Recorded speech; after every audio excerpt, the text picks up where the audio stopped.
My religious daughter demanded I attend church and get over my trauma, so I gave her an ultimatum.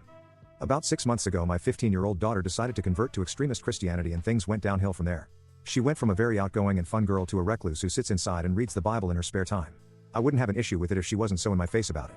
She nags me all the time about her new discoveries, how everyone should devote their life to Christ, and has made the decision to cut off her 20-year-old brother for being gay.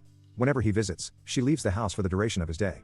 We have had many arguments about faith, and these arguments specifically stem from her trying to force me to start attending church with her, start studying the Bible with her, and help out with the church. She seems obsessed with the idea of getting to the church and wants me to join and help out voluntarily with its fundraisers. And about 2 months ago, we got into a huge argument about it. She kept nagging about it nonstop for the better part of an entire day. I finally exploded at her and told her the reason I would never step foot inside a church was because when I was 13, I was the victim of rape at the hands of the pastor in my church at the time. She went quiet when she heard this. I apologized to her, saying I probably should not have dumped that on her, but that she needed to understand where I was coming from. She seemed to accept this answer of mine, but only for about a week. She began nagging again, but this time it was about me becoming Christian again. I asked her if she wanted me to attend church, and she said preferably. I shut her down again. We have been going back and forth like this for the last while, and it has been really getting on my nerves. Tonight was when she totally crossed the line.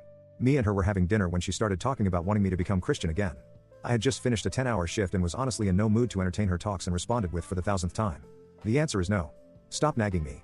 She looked at me for a second before saying, I get what happened to you is bad and all, but it happened over 20 years ago. Get over it. Open your heart to Christ. I looked up from my plate and shot her a stare so vicious she actually excused herself and went upstairs. I took a minute to compose myself and think about what my own daughter had just said to me, and then I came up with a decision. I stormed upstairs into her room and told her this was going to end one in two ways. Either she stops nagging me about her stupid Christian nonsense once and for all, or she can pack her little Bible and get the F out of my house and go reside at her father's for the time being, who just happens to be a practicing Satanist. I told her she has 24 hours to make a decision, but she still has not.